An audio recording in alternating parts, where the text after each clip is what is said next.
You're live. All right. Welcome, everybody, to House Committee on Energy and Digital Infrastructure. Today is October 30th, and we are convening today in a special pre-session hearing to spend the day trying to get a little preview about how changes at the federal level are impacting Vermont's energy landscape. So I want to thank everybody, especially our committee members who have come during the off session to the State House to hear from our witnesses today. I want to thank all the witnesses who have shown up today when we're not in regular session. And I especially want to thank our committee assistant, Megan, who has worked her tail off to pull together what I hope is going to be a really productive and interesting and helpful day. So the only caution I want to give is that we only have one day and we worked hard to pack a lot of people into the agenda. So I'm just going to ask everybody to really keep an eye on the agenda and keep an eye on the time, not only our witnesses, but me, who likes to ask a lot of questions, and committee members. Let's just be mindful of the clock. All right, so I'm Representative Kathleen James from the Bennington 4 District. I'm Scott Campbell, representative from St. Johnsbury. Richard Bailey, representative from Lamoille 2. Chris Morrow, Wyndham, Windsor, Bennington. Michael Southworth, Caledonia 2. Christopher Howland, Rutland 4. Tara Torrey, Washington 2. Graham Kleppner, Chittenden 13, Burlington. Laura Sibilia, Wyndham 2. Great, and in the room with us, quickly. David Mullet, General Counsel, Electric Renewables. Jonathan Dowds, Deputy Director of Renewable Energy Vermont. Mike Tagliaveda, State Representative Orange 1. Peter Walker, Managing Director of Efficiency Vermont. Dave Kinch, Senior Policy Advisor for Senator Bernie Sanders. Rebecca Ellis, the State Director for Senator Peter Welch. Allison Esnafi, Vermont for a Clean Environment. Jonathan Wolf from Bremer Piper on behalf of Vermont Electric and Multiple Power Supply. Sheila Wizzo, Vermont Electric Power Company. Maria Royal, the Office of Legislative Counsel. Megan Canella, Supervisor of Community Services. If I could just ask if you are on that side of the room and speaking, if you can speak loud and proud, because the only microphone is right here in the middle of the table, and sometimes it's hard to hear if you're not at the table. Super. All right, everybody, we are going to start at the federal level, and we have 40 minutes to hear from 3 witnesses. And first up, I believe, is Brian Long. Hi, good morning. Chair James, Vice Chair Campbell, and Ranking Member Sibilia, and members of the House Energy and Digital Infrastructure Committee. My name is Brian Law, the Associate Director for Energy at the National Conference of State Legislatures. Thank you for this opportunity to come before you. You have a great packed agenda today, so congrats to your staff and your team. I wish I could stay all day and listen. But to be expeditious, I'm going to share my screen and move into presentation. I'll hit the highlights. We give you a larger slide deck so that you can study it later and follow up with us. So I'll just hit some highlights so we can be expeditious with your time.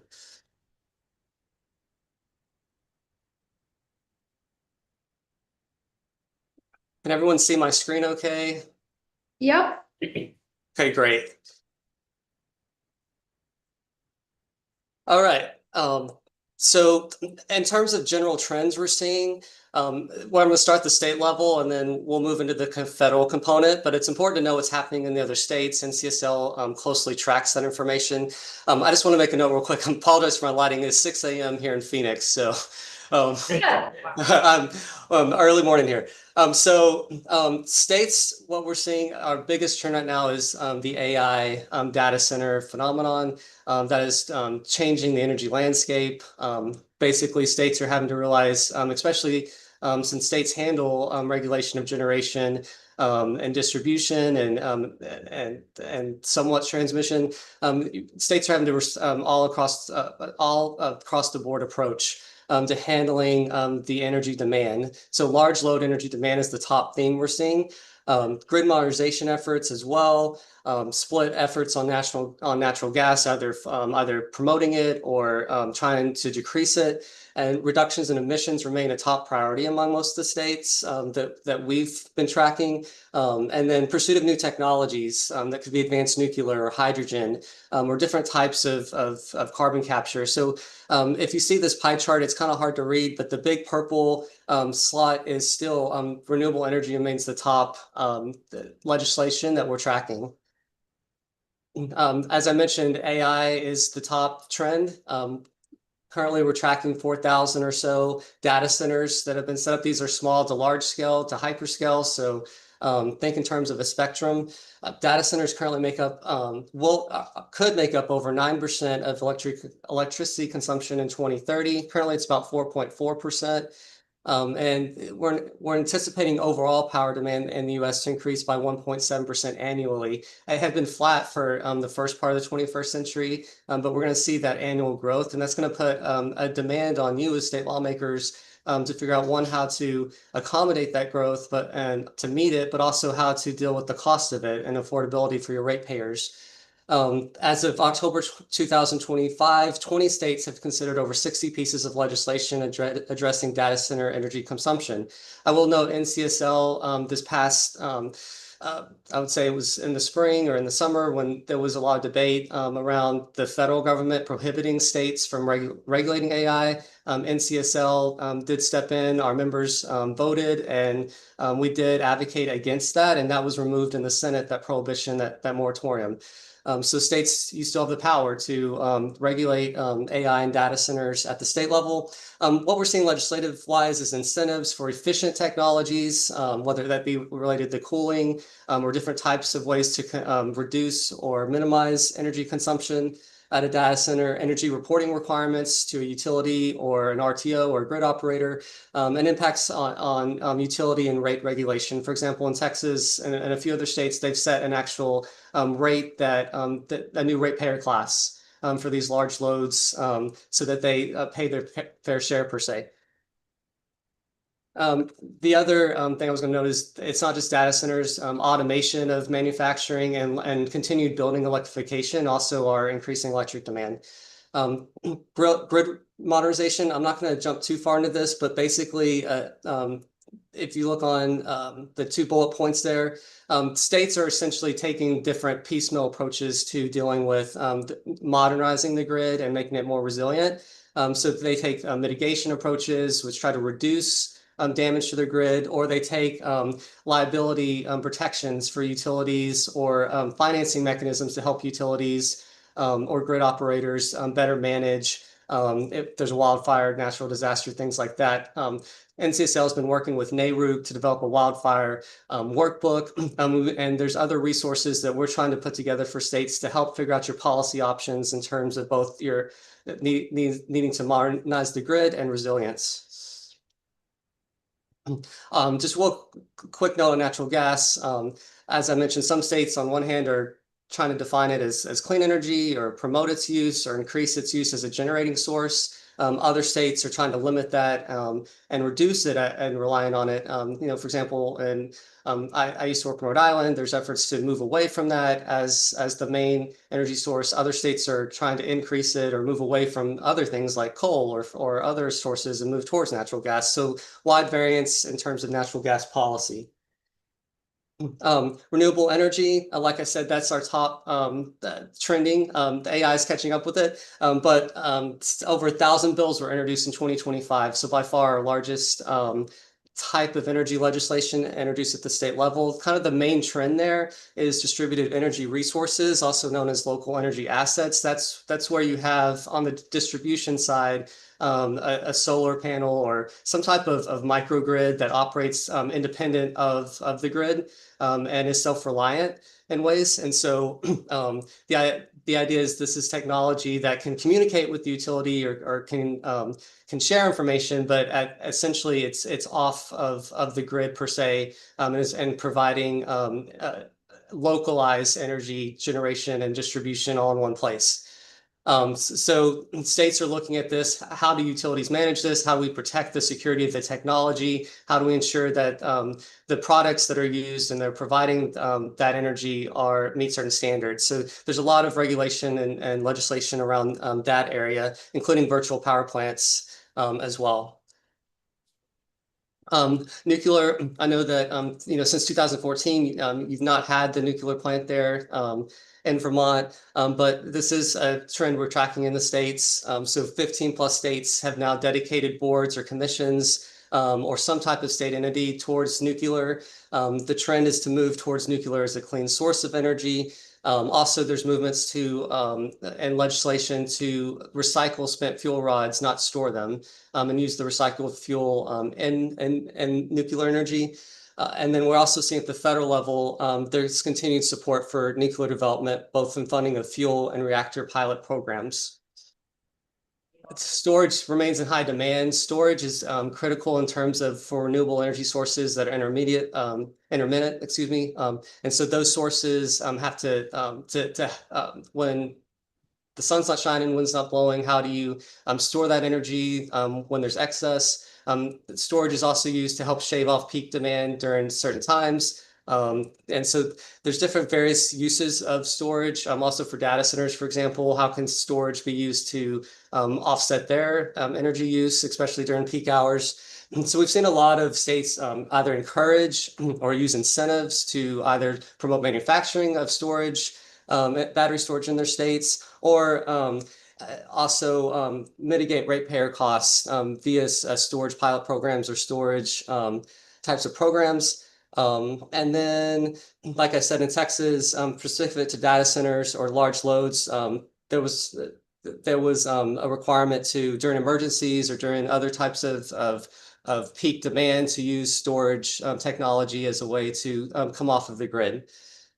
And that's about it on that, but it's storage is a big component of that renewable energy legislation pie chart I was showing you earlier.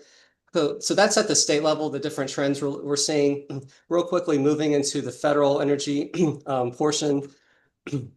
For Vermont, you're very unique in a lot of aspects in terms of your percentage of renewable sources, larger share than the other state. Your sources of generation, hydropower to wind to solar, and your importing of energy into your state. Also, as well, your energy economy and your clean energy jobs are also tied to that they're linked. And so, you have a larger percentage in terms of total jobs compared to other states. And you've also received federal funding from two previous bills of roughly 200 million. So let's jump into the federal actions. We'll start with the executive orders. We listed just a couple. As you know, there's been numerous ones, but specifically related to energy.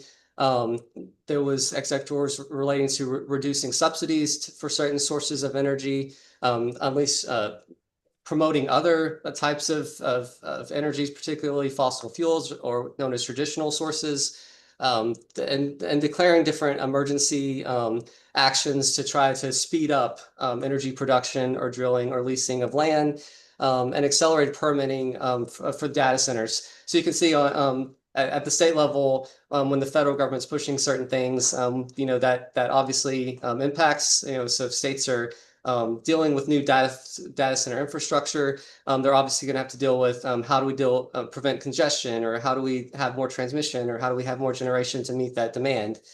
Just to highlight two projects. So far from the Department of Energy, 7.6 billion has been canceled for 220 projects. We identified two in Vermont. You may know there may be more, but that's the two that we identified here on the chart at University of Vermont, as well as Beta Technologies in Burlington. So that's some initial impacts of previously committed funding. And then when the One Big Beautiful Bill passed this summer, the main impact on energy was the tax credits and the structure of incentives. And so wind and solar projects placed in service after 2027 are ineligible for those credits. And then that goes along with the executive order as well that I mentioned. And then energy credits, though, were retained for nuclear, geothermal, hydro, and energy storage.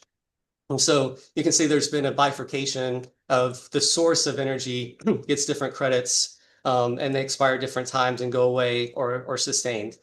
And then clean hydrogen on its separately is extended through 2028. So it's important to keep track of these different sources and especially at the state level in terms of financing for generation sources. And then just a few other things for residential specific from the Act. Residential rooftop credits expire at the end of the year. So no longer can you get those incentives as an individual person putting it on your roof. Or however you can put it on a pole, you can put it on a carport. I've done that myself. EV tax credits terminated September 30th, so those are done. Those just ended. And then EV charger credits remain until June 2026. So you can see those type of things for individuals are expiring more quickly than the larger ones, the larger credits previously on the previous slide.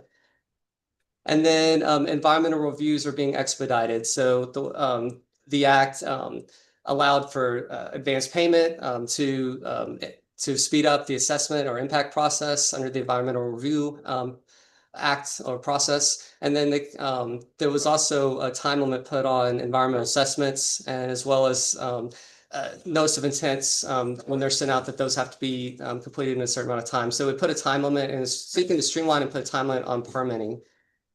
And then finally, this is not in law, but we're tracking federal legislation that would drastically streamline and move environmental standards and assessments to happen more expeditiously, and also limit judicial reviews, either that be challenges from groups or states. So we're watching this very closely. Of course, NCCL is always concerned with if states lose certain powers and rights in terms of court actions or challenges or input into a federal process. And this is always, this is at the federal level where a federal agency is required to permit, or if it's the federal government itself taking an action that requires environmental review. I did want to highlight that NCSL has an executive order tracker. Just type in NCSL executive order tracker in Google or your preferred search engine. It will pull up and you can monitor these executive orders that include summaries. And then also we're always available to serve as a resource if you have any questions on either the executive orders or anything I've presented in this presentation today. So I hope I got in everything quick enough. There was a lot to move through a very short amount of time.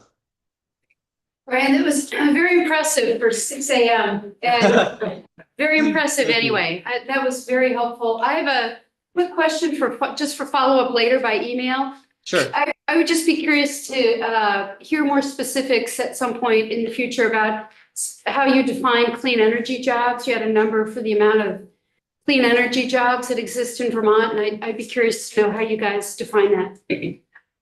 Absolutely. That was a third-party source. So I'll send you that link, but we'll follow up more extensively with the definitions. Thank you. Absolutely. Questions for Mr. Law? Brian, thank you. That was very helpful. You're very welcome. Thank you for the opportunity, and good luck on your very thorough and comprehensive Energy Day. Thank you. Thank you. All right, next up.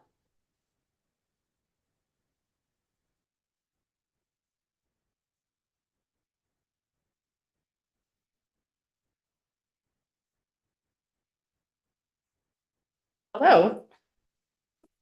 Gonna see if this works.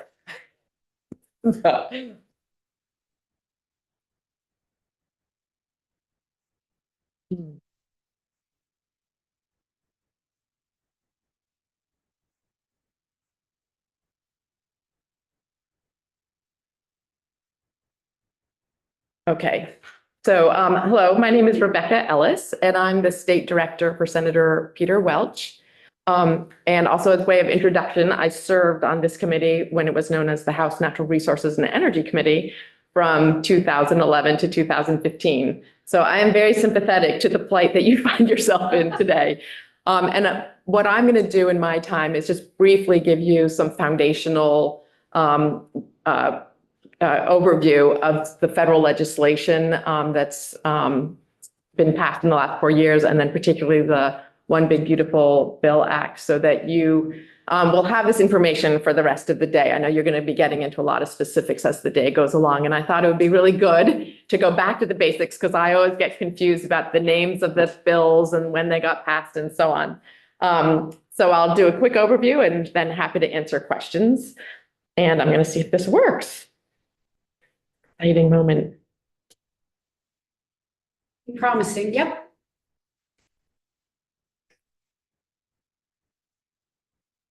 Oh, you already got that. So the four big bills that I think you'll hear about a lot today and probably are already in your mind are the American Rescue Plan Act, or ARPA. That bill passed during COVID in March 2021. And as you may recall, it allocated 1.2, a little bit more, billion dollars to Vermont, and of that to Vermont state government and local municipalities. So this state government and the legislature had $1 billion to spread about on public purposes. And I believe that the legislature allocated around $59 million to energy purposes, weatherization, and so on. So that was a big influx of federal money to the state infrastructure. The next law that really brought in a bunch of money for Vermont was the Bipartisan Infrastructure Law, BIL. It's also referred to as the Infrastructure Investment and Jobs Act. I call it the IIJA, but a couple of weeks ago, somebody was talking about the IJA, and I had no idea what they were talking about. That's another name for that bill. It has at least 3 names. And that bill, again, it brought in a bunch of money for Vermont in more specific programs. So there was a big amount of money that went into weatherization programs that they are, I think, just finished spending out. And then a lot of money into also federal agencies that had projects in Vermont. So that was another influx. And then finally, for energy purposes, what was really important was the Inflation Reduction Act. That was from August 2022. That was not a bipartisan bill. It had over 100 pieces of climate legislation. So when people ask me, oh, what did that bill do for climate? It's like, well, there's a lot that it could do. Or I actually got a call from a town recently that said they wanted to do a project and they were getting an IRA grant. And it's like, oh, well, do you happen to know which provision of the IRA? There were so many things in there. And what I'll show on the next slide is it was really a transformative piece of legislation to transform our energy economy to electricity and to renewable and clean energy. Then that was followed, as I think folks know, since you last met here, by the One Big Beautiful Bill Act, or OBBBA, as I usually refer to it, which passed in July of this year, which basically repealed or rescinded most of the energy provisions in the IRA. So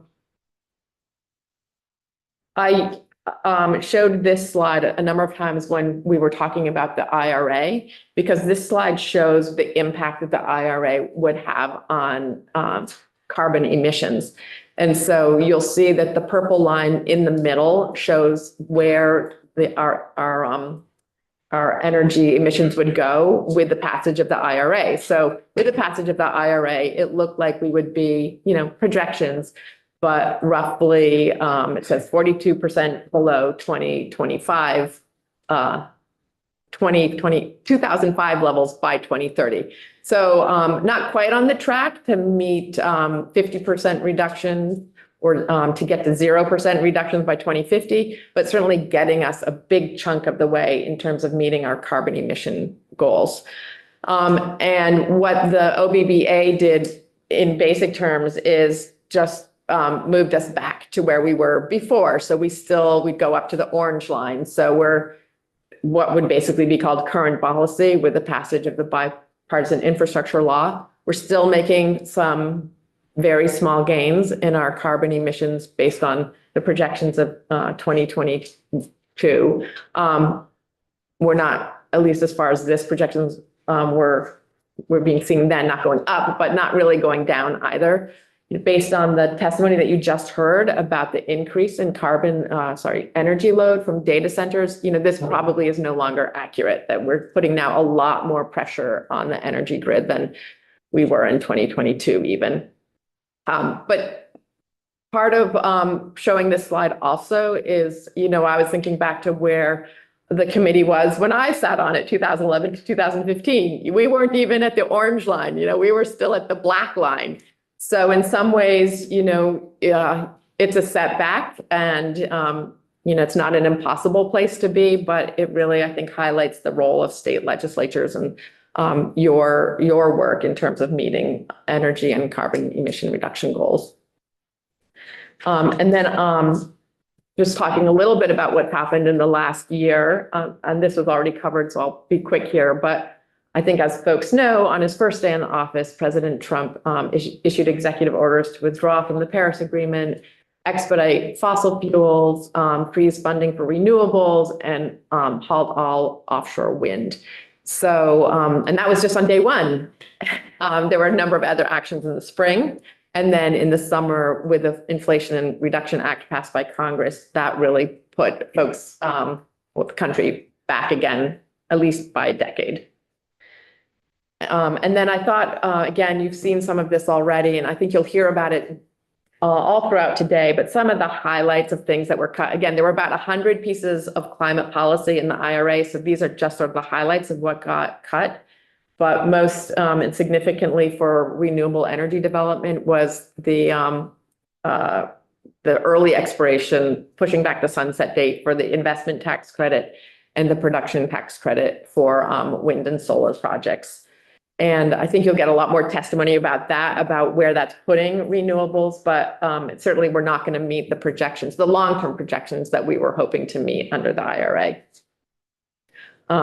On transportation, there were also a number of programs that got cut in that area that you've already heard about, but electric vehicle tax credit, that's already gone. The used clean vehicle tax credit, that's already gone. Commercial vehicles already gone, and EV charging stations will expire next spring.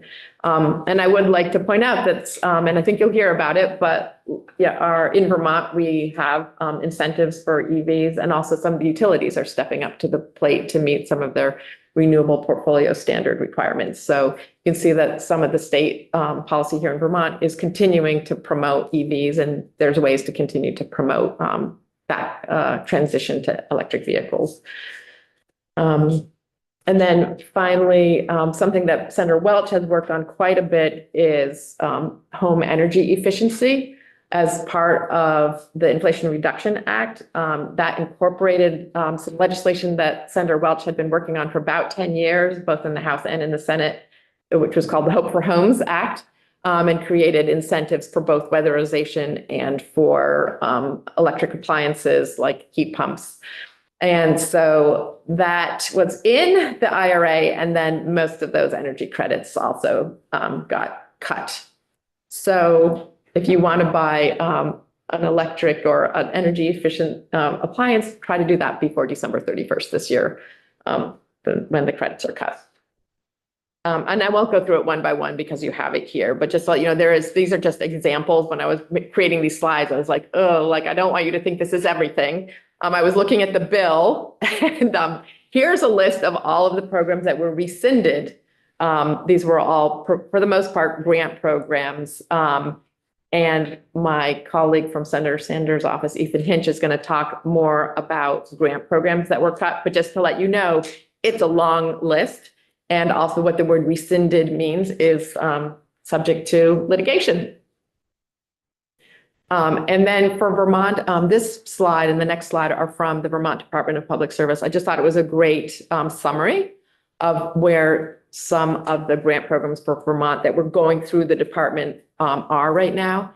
And to highlight for you, the first 3 rows here are from the Hope for Homes portion of the Inflation Reduction Act. So the $29 million that was for weatherization and efficiency, that is on pause, but it hasn't been cut yet. And we're hoping that the U.S. Department of Energy does not pull back that money. The second column is $29 million for appliances. Again, that's been paused. And I think the department is a little more worried about what's going to happen for that money because they aren't hearing anything, basically.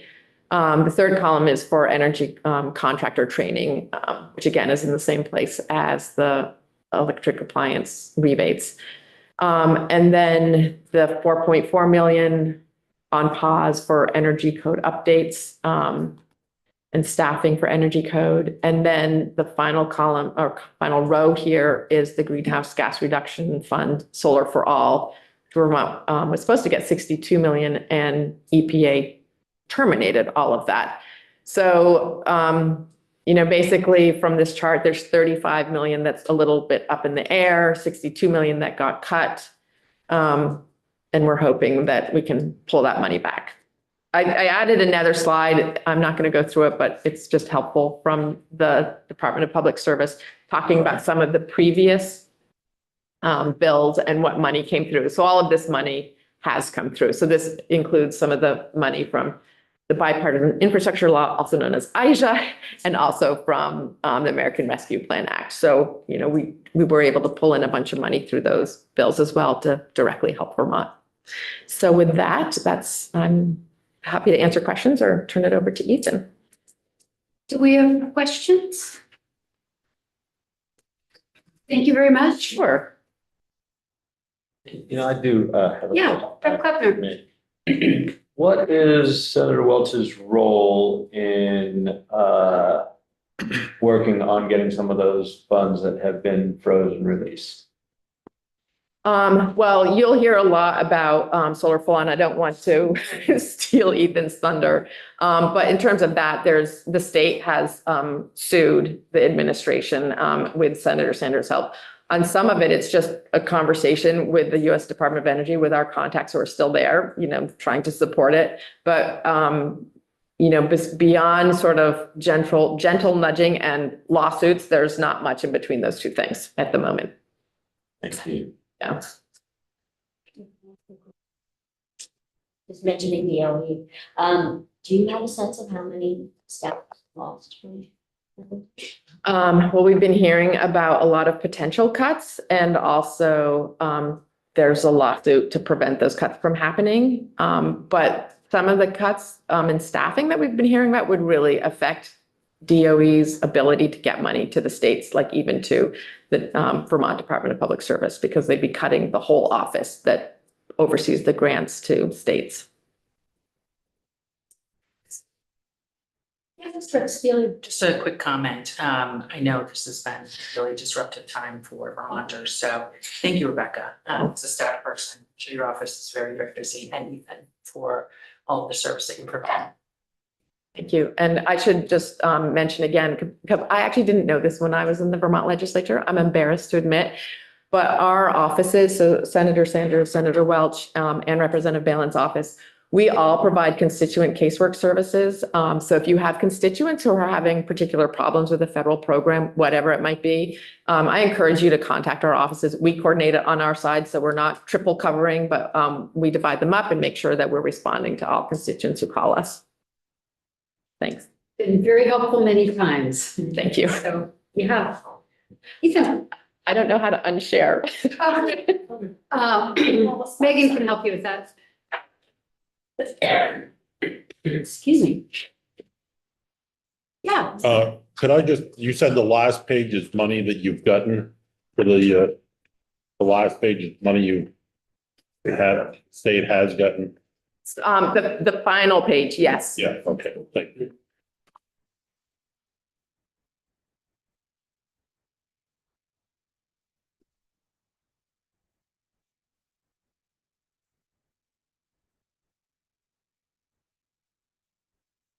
Everyone, thanks for having me here today. My name is Ethan. I'm a Senior Policy Advisor for Senator Bernie Sanders, covering energy, environment, and climate.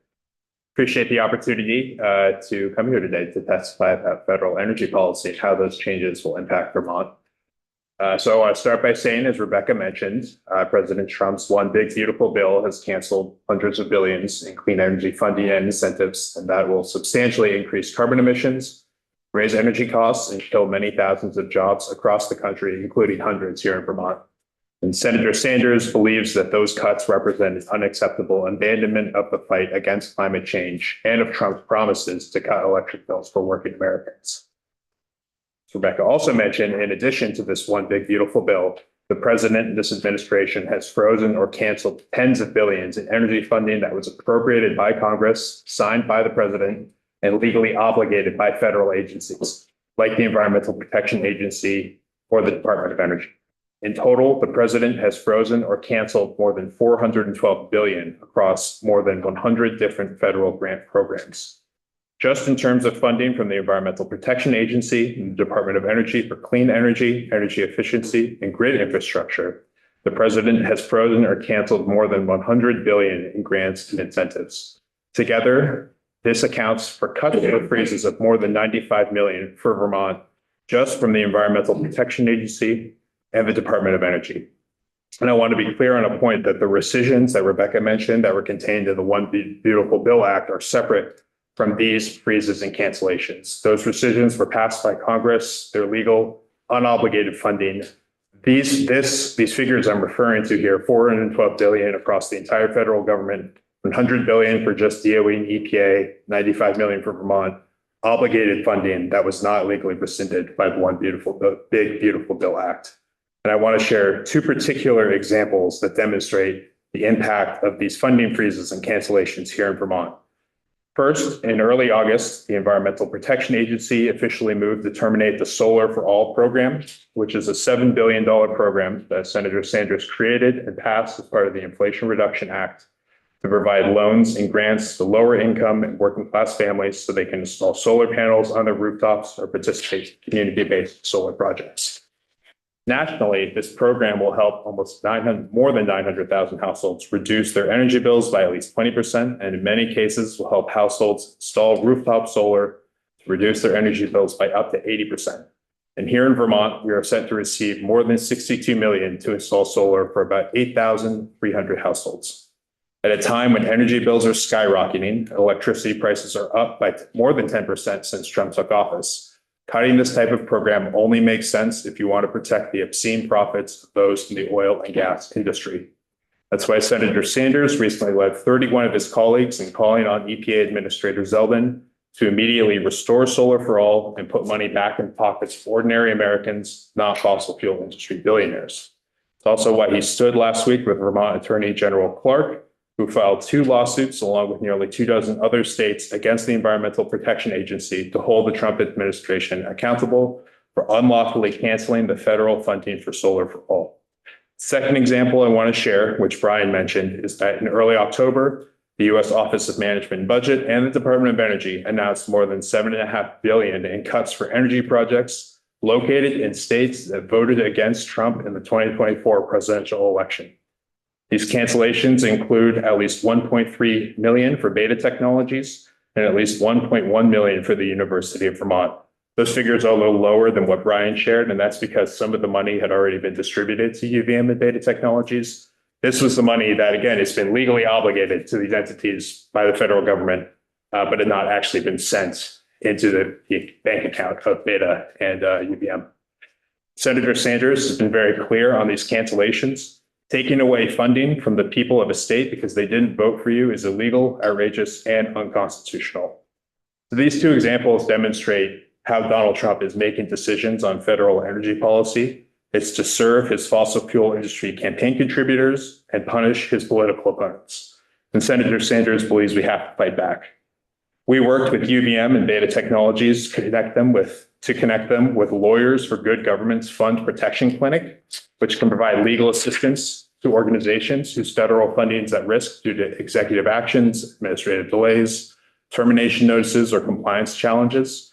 Other interested parties can find more information on this fund protection clinic at www.lawyersforgoodgovernment.org/fund-protection-clinic, and I'll follow up with that URL.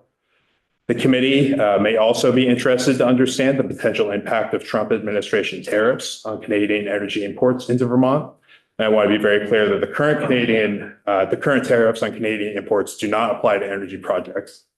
However, the Trump administration did initially back in February announce 10% tariff on Canadian energy products, and it's possible that the administration could attempt to expand the existing tariffs to cover the natural gas and electricity that Vermont imports from Canada.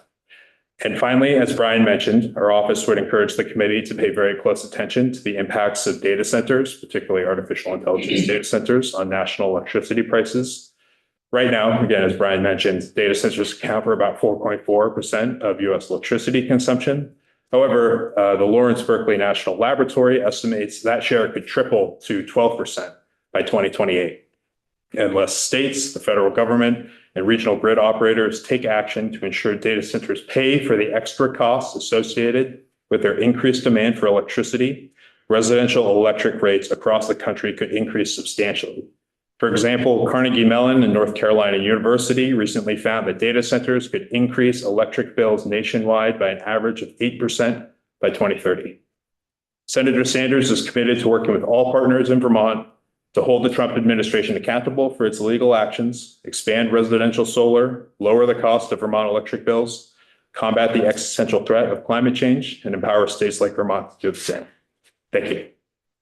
Thank you, Rep. Sibilia. Excuse me. Just a quick question. I'm working on a affirmative data center siting bill. And I'm wondering if you can share, Vermont,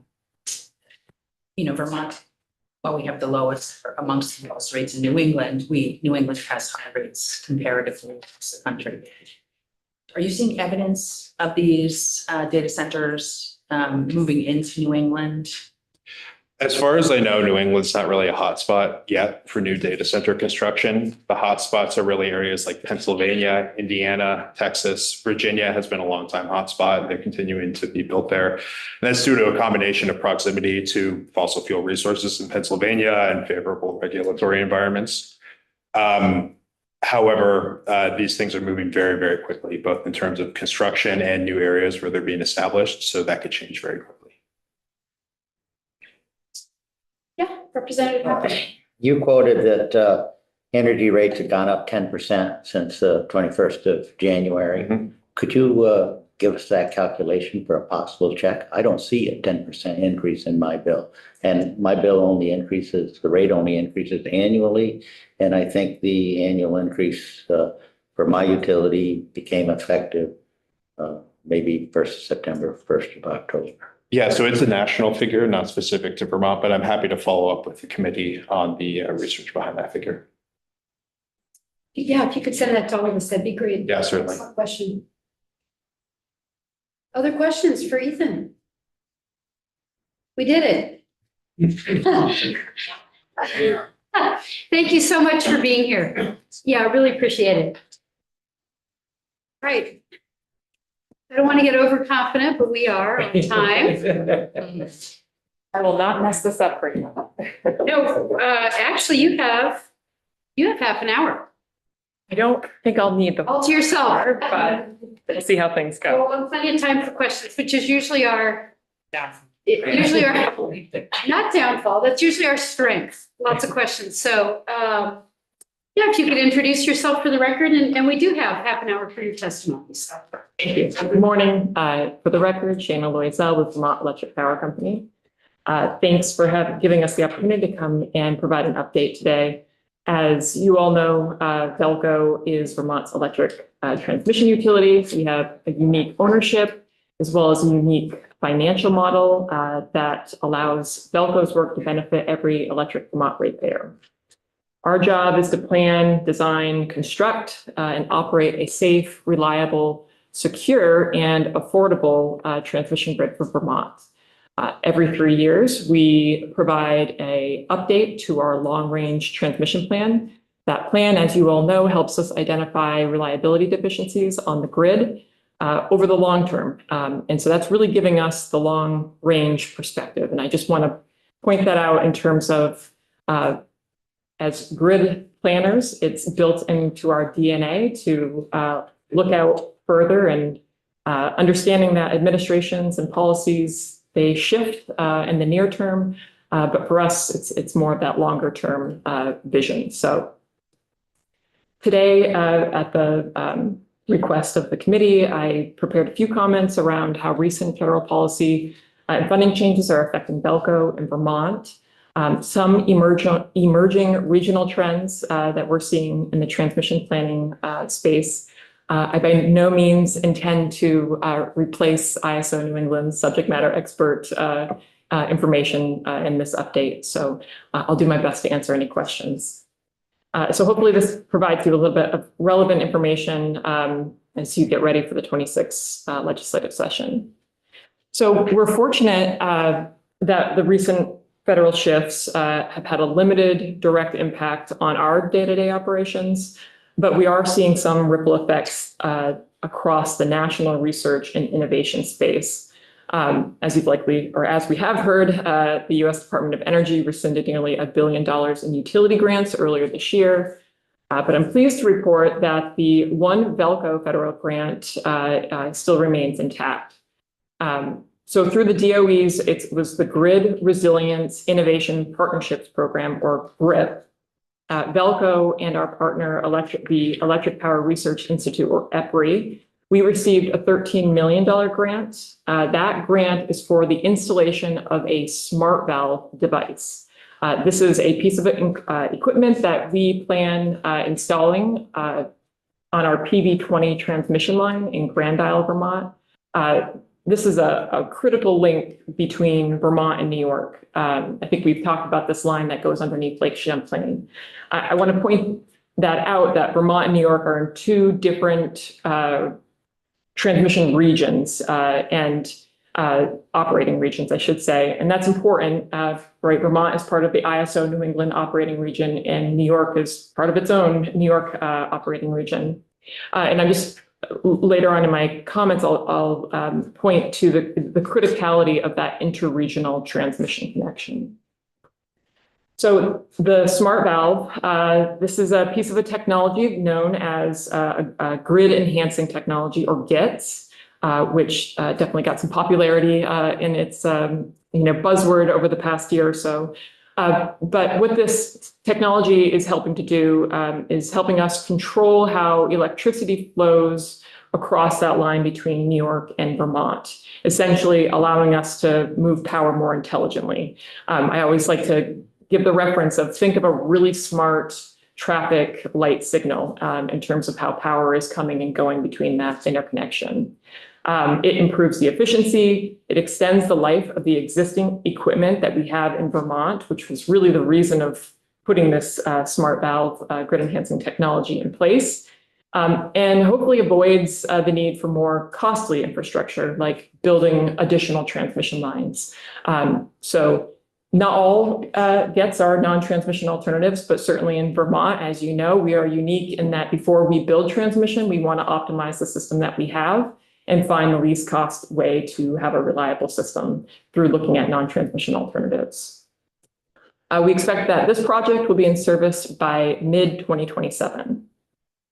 So that's the great news of that project. The not so great news was that through that grant, the DOE directed that all the GRIP participants were required to cease activities related to the diversity, equity, and inclusion components as part of the community benefits plans that also included Justice 40. And those provisions were essentially baked into our federal grant. So any related costs after January of 2025 would no longer be reimbursed. That's what the order stated. So this doesn't create a financial issue for us because we hadn't incurred the costs yet. Those markers were really intended to take place over 2026 and 2027. But it just goes to show how quickly the federal shifts can affect project execution and partnerships. We had really developed a thoughtful community benefits plan with local partners, regional planning commissions, educational nonprofit organizations, to make sure that that federal investment was being delivered shared value across Vermont with workforce opportunities, local engagement, and benefit, particularly for the Northwest region of Vermont. That work is, unfortunately, I'd like to say on pause, but it essentially canceled outright. So due specifically to that policy change. I think more broadly, as I had noted about our work with the national labs, the budget adjustments that we're seeing are also having a pretty significant effect on national laboratories and research institutions across the country. Velco has partnered very closely in the past and continues to with the Pacific Northwest Labs, PNNL or NREL. Both of these labs are experiencing staff cuts and funding uncertainties, which is kind of the theme of the day here. But as a result of this delay, some collaborative research projects, such as we had a planned project that was part of the ARPA funding, collaboration with the University of Chicago, Illinois, Chicago. It was focused on automatic damping and grid reliability. It's essentially, we have an old grid. It was designed for big conventional power plants. And that really provides, from a transmission grid operator, a certain level of stability that we really like to have when operating a grid. So with newer resources, you lose some of that built-in stabilization feature. And so the project that we were initiating with the university was really aiming to just fill that gap, reduce outages, and the instability on the system, just given our new resources that we're working with.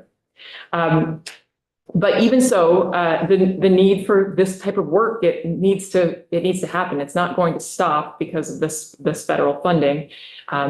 We're probably just going to have to do it in a different way. That's not going to be, so well funded by federal government. But our partnerships with the universities and the national labs, they remain strong.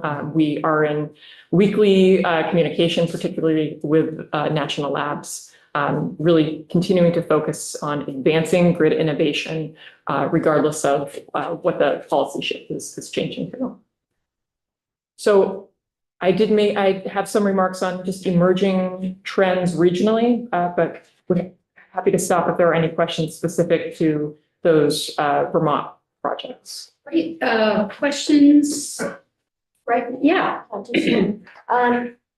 How much money was set aside for that community work? Yeah, roughly, I want to say it was between $500,000 and $600,000.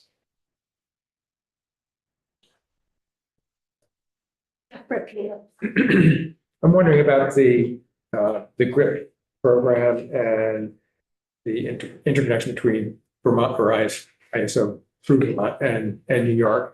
How does that work, and which way does the electricity flow, and how does it increase the flow without changing the infrastructure? I mean, it's sort of a technical question, but Very technical question. Just the high level overview. Well, I can answer the first question. So the line is built to be able to push power to New York or to pull power from New York. Oftentimes, I think we're typically seeing power come through to Vermont from New York. There are times on the system where New York, particularly because they have a lot of upstate New York wind, that just naturally wants to flow in that direction onto that PB20 line. Right now, the way our terminal station is set up, it's in Grand Isle. There's a piece of equipment called a phase shifting transformer. And that equipment essentially is making subtle tap changes to allow for the increasing or decreasing of the flow that's coming over the line. It was put in a long time ago in the 50s, 60s, at a time where it was more predictable of what the flow was going to be. There wasn't a significant amount of what we call these tap changes. And so essentially what happened was our phase shifting transformer had a malfunction. And you all might remember about, it may have been 6 or 7 years ago, Velco had to do an emergency transportation of a very large transformer from our Williamstown substation all the way up I-89. We unfortunately picked the same day as UVM's graduation, so it got a lot of media attention. But that was essentially why we had to do that. A very important piece of equipment malfunctioned. It was taken offline, and we needed an immediate replacement. we basically replaced it with another phase shifting transformer, which currently is now going through the same type of exercise that the former one did. Putting the smart valve in place will help extend the life of that phase shifting transformer, essentially taking the load off of it a bit and being a little bit, it's a digital piece of equipment. It's really when I say a very smart traffic light signal, If I can interrupt, it sounds like this is just going to facilitate more flexibility as far as adjusting the flows to meet the load. Is that 100%? You have that correct. That's basically what. Yeah. So, I was just visiting a friend near Cornell who actually manages their facilities and like including electric generation and stuff. And he's talking about they have a former coal generation plant on Cayuga Lake that there's been talking about turning that into a data center, which would then a lot of transmission there, obviously, would then create a big load that could drive up rates in the region, maybe in the whole state. So I guess I'm just wondering whether data centers in New York are likely to create more load that would then have an effect on Vermont through that connection. That's a great question. I'll answer it in the way I know best, but I think I'll probably want to follow up with a more technical response. Because our two grids are separate, we do have some control in terms of what's flowing over those tie lines. We have, I believe, 2 tie lines to New York. So I don't see that being an issue of large load because it's being sited in New York. But I will do a follow-up to make sure that's an accurate statement. Sure. Okay, great. Appreciate that. Thanks. Thanks. I think Representative Morrow and then Governor. Questions. When is your next 20-year study due out? Every 3-year one? So the next one will be published in July of 2027. You might recall in 2024, we filed our long-range transmission plan looking out 20 years to 2043. We're currently in the stage of doing the non-transmission alternative study analysis, looking at various non-transmission solutions to see what can make up that 75 megawatts of load that we determined was needed to avoid a build out of a transmission line in the first 10 years. Do you have any update on the Highgate interchange? Seems to be the biggest choking point. Choking point in Well, just what way? getting electricity from Canada, and it's been referenced numerous times over the last year that the Highgate facility is the next one that needs to need your attention. Replaced. Okay, correct. Yeah, there aren't any constraints currently on that. So when you said choking point, that's what I was thinking. But in terms of the Highgate converter, right, that is a aging facility. It operates at the presidential permit of 250 megawatts to be able to take the AC power from Hydro-Quebec, turn it into DC, and then turn it back into AC to be put onto the US system. That facility, currently it's the support from the manufacturers is no longer there. It needs to be replaced. It's a 40-year-old piece of equipment that jokingly, right, getting spare parts on it is like going on eBay to see what's available. So we are currently doing the analysis that is needed to determine what the next converter should look like. They don't make 250 megawatt converters anymore. They're all much larger sizes. So we're doing the work with vendors, talking with vendors to figure out what the next best solution is for Vermont, not only in the term of sizing, but also in the terms of location. Does it make sense to keep it there in Highgate, or is there another location on the grid that actually optimizes our system that we have today and the one that we know we have to plan for in the next 20 years, is there a better location? So that type of analysis and discussion is happening now.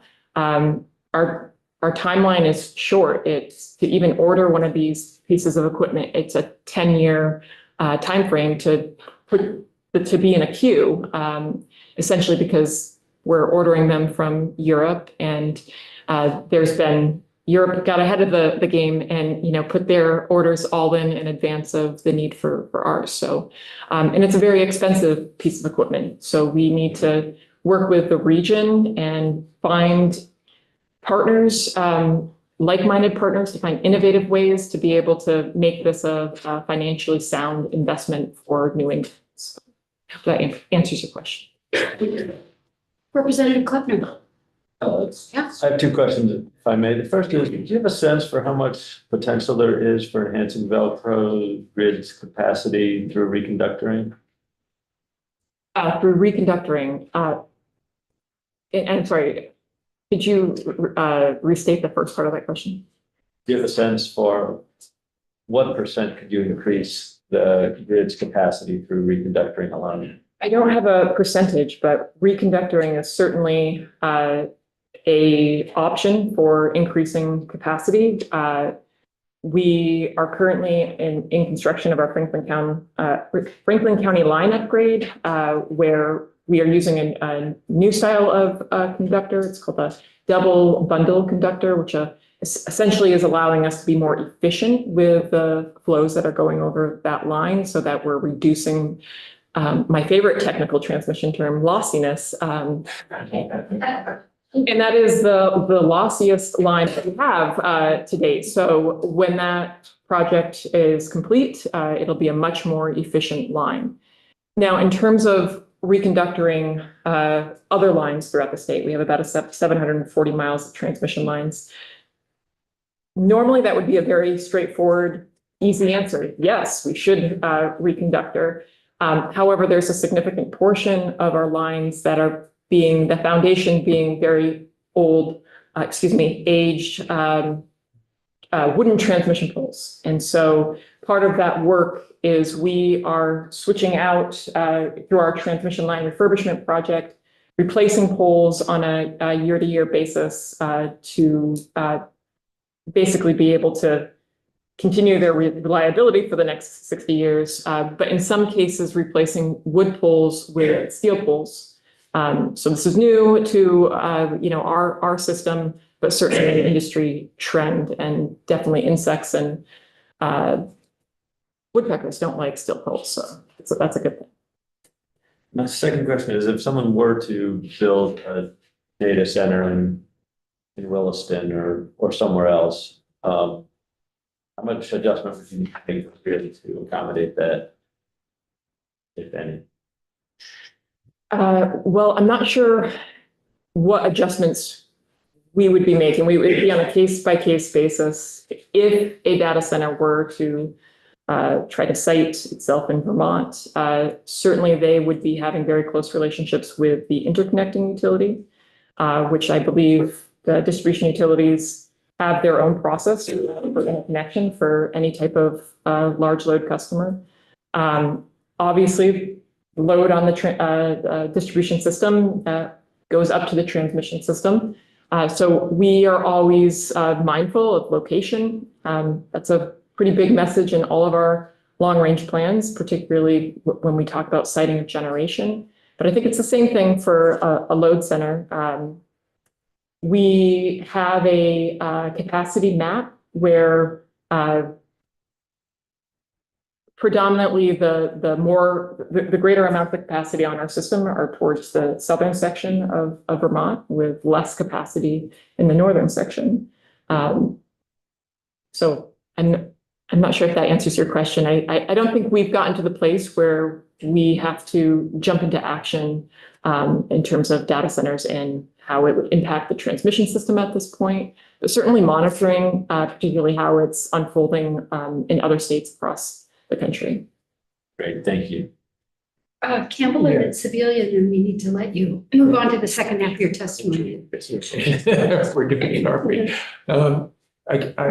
So as I understand it, major sort of capital projects on Vermont's transmission line, like that thing at the Shiai interface, the 10-year lead time thing, all those expenses are shared across ISO New England. Is that right? Some of our capital projects are shared regionally. We shared on a ratio by load, right? Right. Some, but not all. Only the projects that have a benefit to the region will be shared regionally. It's a linear line in Vermont that only provides benefit to Vermont, then Vermont is the sole. So that's across the repairs absorb completely. Is that piece of equipment at the Shiai interface? Is that something that would be just Vermont repairs? It's a great question, and we see that it has benefit for the region, and so those conversations are happening with ISO New England, make that distinction, and that goes in front of a stakeholder body to be approved for regional funding. And reconductoring that Representative Tutler asked about, is that the kind of thing that would also be, is a negotiation with ISO basically to determine whether it benefits only? For reconductoring? Yes.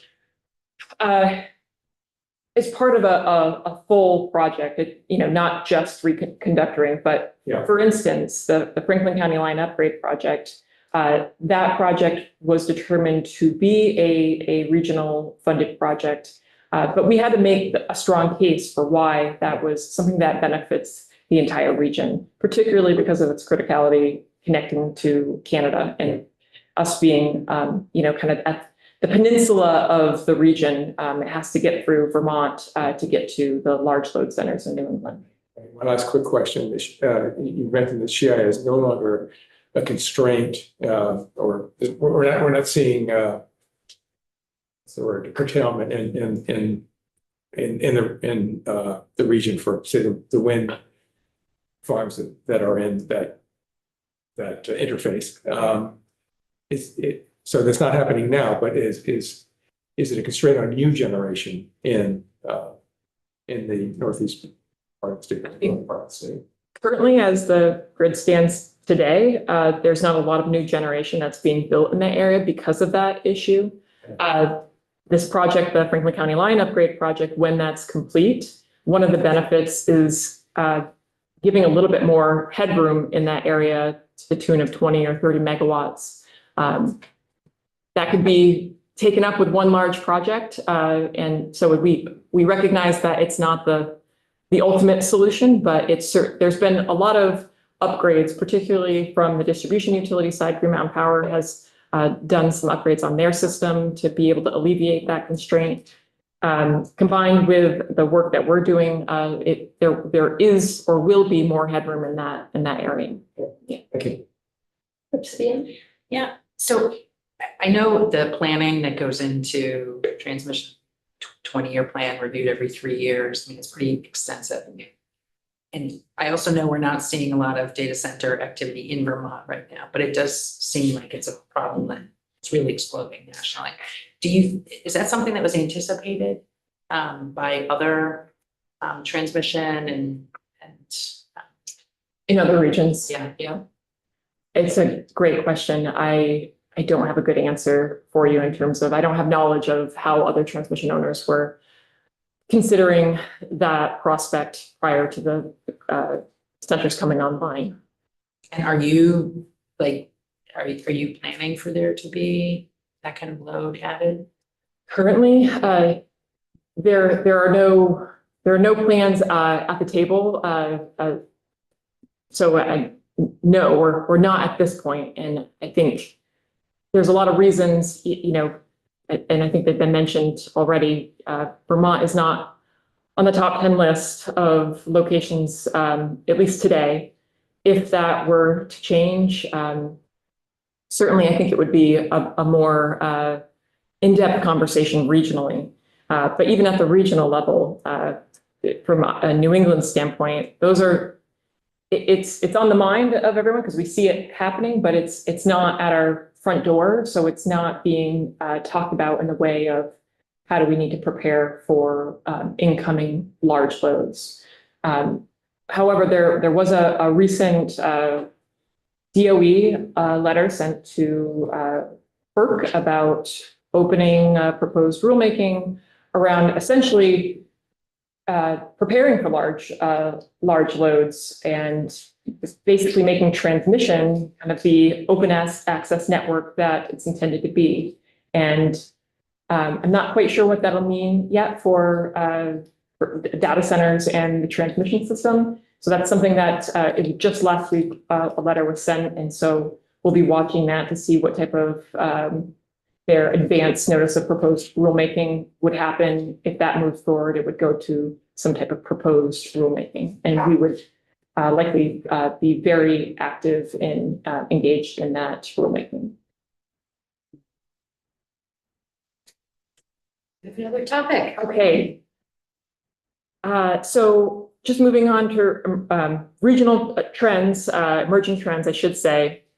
We know that regionally transmission planning is changing rapidly. At ISO New England, the interconnection queue is predominantly all renewable storage projects, solar, wind, batteries, really reflecting kind of that shared decarbonization goals across the region. At the same time, as we heard earlier, offshore wind faces major challenges. Several projects have been delayed or canceled, which is significant because, right, offshore wind has been considered a key part to New England's clean energy transition in our reliability plans, particularly with more distributed energy resources online. But shifting to the other side of distributed generation, ISO New England has initiated its first cluster study. This is a new type of study that ISO is doing in response to FERC Order 2023, where they are grouping new generators, generator applications generators who want to connect to the transmission system. They're grouping all of those applications together to evaluate grid impacts more efficiently. So it's no longer the first come, first served approach that they used to have. It's now shifting to the first ready, first served. And so interconnection to the transmission system will require a very comprehensive system impact study with a number of generators, and all the generators have a deadline where they have to submit to be into the queue now. It can't just be anytime you want. There's a 270-day window now that analysis takes place and that the queue opens. Not everybody will say this, but there are some positive aspects to this change. It was primarily put into place to reduce the backlogs, give planners a kind of clearer view of the regional grid impacts, and help get projects online faster. All that remains to be seen. This is our first go around with this new process. So we'll see what the outcome here is in 2026 when that study is completed. We're also watching progress on the Northeast Clean Energy Connect line. This is the new transmission line that's being built through Maine, connecting hydropower to New England, but through Maine. And that, talk about shifts and changes in a project. That project has really gone through the ringer in terms of we're constructing and now it's off and back on again. It's been a little bit of a back and forth, but that project is set to be complete. And while that energy is contracted to Massachusetts, the added transfer capacity that it will bring to New England's grid will benefit the entire region, including Vermont. And that's, again, that system flexibility that we've been talking about with other resources. You may have heard New England is engaged in a longer-term transmission planning initiative. This is an initiative that's supposed to enable regional funding for major transmission projects that support both reliability but also state policy goals. The first request for proposals was they were due this fall. And so they're focused on the Maine-Massachusetts interface, but we anticipate that future solicitations are going to likely include impacts for Vermont, particularly our Northwest Vermont section. That was one of the 4 key areas that was identified in ISO New England's 2050 study. So we are working with the New England States Committee on Electricity to make sure Vermont has a strong voice at the table so that if in the event we have an opportunity to build reliable transmission in Vermont, that we can do it in the most affordable way for Vermonters in New England. And then beyond that, I'll just note one other initiative that's currently underway is the Northeast States Collaborative on Interregional Transmission. This is a collaborative of the 9 Northeast states. It's a bit of a dream project that's been considered for a number of years, and we as states could never get to an agreement of what the cost would look like. So the fact that all of the 9 states are in agreement and are working on an action plan of how to bring interregional transmission between PJM, which is the region for Pennsylvania, New Jersey, and Maryland, which can connect to New York ISO, which connects to ISO New England. Those are 3 different regions. And currently, you don't see a lot of interregional transmission being built because it's hard to do because of that cost allocation affordability piece. But with this collaborative and the blueprint that they've put out with agreement from the states, we've gotten further than we have before. So that's could really strengthen power flow between ISO New England and New York ISO. And really, these efforts just recognize that local and interregional transmission are essential for the grid that we need in the future. Yeah, thanks, Shana. The interconnecting the 3 ISOs, how does that benefit Vermont ratepayers?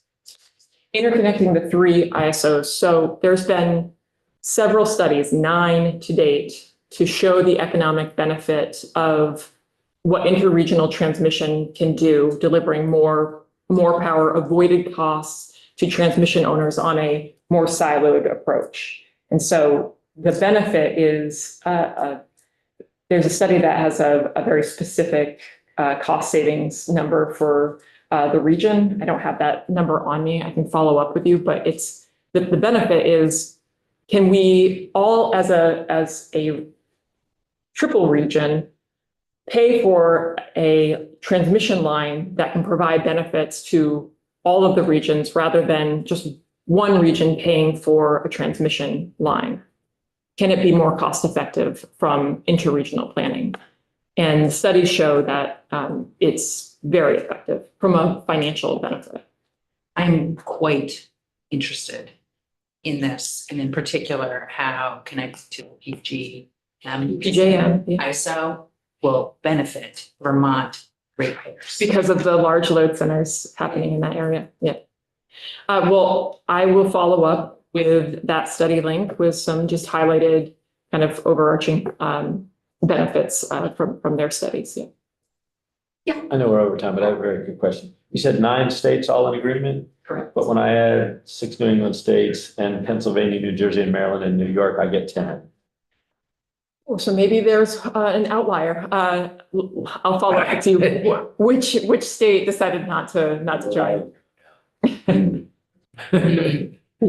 you. And